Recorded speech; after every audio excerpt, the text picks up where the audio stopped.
Podcast. Bem-vindos, ouvintes, a mais um diálogo potencializador para reflexões, apresentando hoje com a colaboração de Ângela e Daniela, estudantes do curso de Psicologia Unipar, questionadoras sobre o mal, ação presente do estar no mundo e no viver sem estar associado a uma patologia e sim a um agir no social, banalizando o mal. Vidas comuns engendrado no horror da sociedade, a banalidade do mal sob análise da psicologia social. Sejam bem-vindas.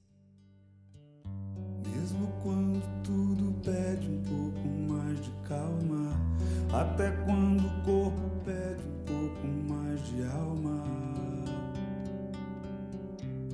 a vida não para.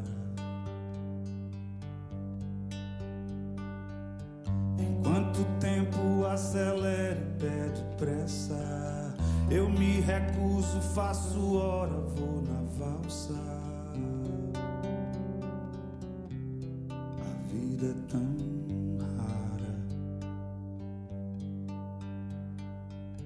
Enquanto todo mundo espera a cura do mal e a loucura finge que isso tudo é normal. Oi, gente! Olá a todos, todas e todes. Ao longo da Segunda Guerra Mundial, com a ascensão do nazismo, tivemos inúmeros casos de migração e deportação de judeus. A função do exílio e deslocamento era conduzida por oficiais do Partido Nazista. Um deles era Karl Adolf Eichmann, responsável por ocupar funções na seção de assuntos judaicos do Departamento de Segurança de Berlim. Com o fim da guerra e a derrota da Alemanha, alguns funcionários do regime nazista foram perseguidos e acusados dos crimes que cometeram no período da guerra. Muitos deles fugiram com medo do julgamento. Eichmann, um dos principais colaboradores de Hitler, acusado pela morte de inúmeros judeus, fugiu para a Argentina. Ele foi encontrado e levado para Jerusalém, onde foi julgado e condenado à morte. Hannah foi convidada para assistir o julgamento e escrever suas impressões sobre esse indivíduo. Ela aceitou o convite e foi assistir o julgamento. E todo o conteúdo escrito durante o julgamento deu origem ao livro Eichmann em Jerusalém. Durante todo o julgamento, Eichmann nunca se considerou culpado pelos crimes cometidos. Sua justificativa era sempre que apenas cumpria ordens, seguindo as leis vigentes naquele período. Ele dizia que seguia o certo, seguia o governo, seguia as leis do Estado, por isso acreditava em sua inocência. Hannah Arendt acreditava que o problema de usar esse argumento como justificativa seria a ascensão a regimes totalitários e a banalização da razão e coerência do ser humano. Eichmann era obcecado por poder e ascensão social. Faria qualquer coisa para ser reconhecido e ter sucesso, mas esse desejo de sucesso é o que o levaria a praticar o mal. E por essa razão, ele deveria ser punido. A racionalidade que Eichmann acreditava e usava não era uma racionalidade favorável para a coletividade. Essa racionalidade não era avaliativa e nem refletia no bem-estar comum. Hannah Arendt buscava a compreensão da origem do nazismo a partir das inquietações sobre os regimes totalitários. É possível combater a banalidade do mal? Hannah Arendt queria mostrar os dois lados da razão. Aquela que possui lógica e reflexão e aquela que sustenta o bem no próprio indivíduo. A razão que não é favorável para a coletividade, usada por Eichmann. Por essa razão, que ela acreditava na liberdade do indivíduo para tomar outra decisão. uma decisão fundamentada, advinda de reflexões, uma racionalidade que visa o interesse comum e o bem da coletividade. Essa racionalidade mostraria para todos os requisitos como deveria ser a compreensão e o conhecimento do ser humano, como as pessoas deveriam pensar no estudo, na honestidade e principalmente na liberdade. Essa forma de pensamento seria uma maneira de combater os regimes totalitários e o mal banal.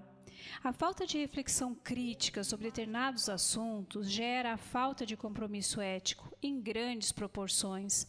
É na banalização do que é antiético que deixamos o juízo de lado e seguimos a massa. Do ponto de vista da psicologia social, pensando em uma análise, por mais que soubesse do assassinato de muitas pessoas, o membro do Partido Alemão só demonstrava competência para assimilar a experiência ao objetivo final, de ser respeitado e promovido.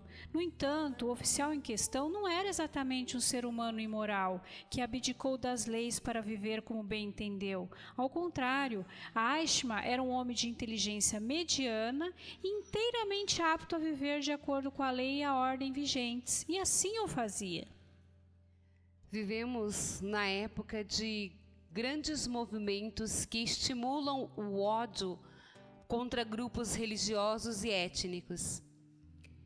Esses grupos agem em nome de uma nação, ameaçando as instituições democráticas. Essa normalização de comportamentos prejudica a democracia e as organizações democráticas e a compreensão de cada indivíduo sobre o que é correto ou não. É na banalização do que é antiético que surgem os grandes movimentos antidemocráticos e totalitários, ameaçando assim a democracia. A psicologia, por meio de suas abordagens, situando-se num lugar de pensar sobre o fomentar de subjetividade, não está em questão. No entanto, refletir a moral individualizada de Eichmann, senão para evidenciar que a sua maneira de se apresentar é um produto de uma sistemática maior, projetada para a desumanização de determinados grupos. Hannah Arendt chegou à conclusão sobre o mal de Eichmann. O mal que ele praticava não era um mal demoníaco, mas era um mal constante que fazia parte da rotina dos oficiais nazistas, como instrumento de trabalho. Ou seja, a banalidade do mal é um mal que virou comum de ser praticado.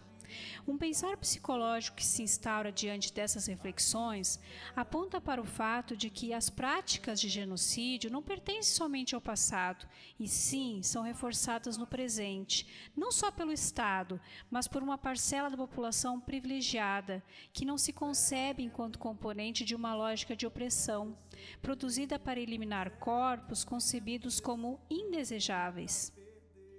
A presença de Adolf Eichmann em Jerusalém teve como conteúdo simbólico para muito além de suas acusações individual. Não é um indivíduo que está sentado no banco dos réus neste processo histórico. Não é apenas o regime nazista, mas o antissemitismo ao longo de toda a história. E de acordo com a Corte da Casa de Justiça israelense, o processo se baseia no sofrimento e devastação experienciados pelos judeus, e não especificamente no que Eichmann fez. Sob essa perspectiva, apenas um tribunal judeu poderia fazer justiça aos judeus. A banalidade do mal pode ser engendrada por meio da manifestação do homem cordial, e essa é uma invenção contemporânea da nossa sociedade. É isso aí. Prazer, Ângela. Obrigada, Dani. Enquanto todo mundo espera a cura do mal e a loucura finge que isso tudo é normal, eu finjo ter paciência.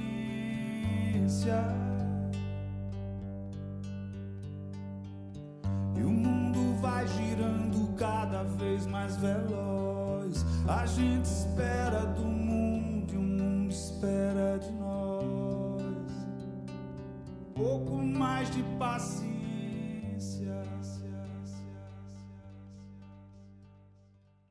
It is this phenomenon that I have called the banality of evil.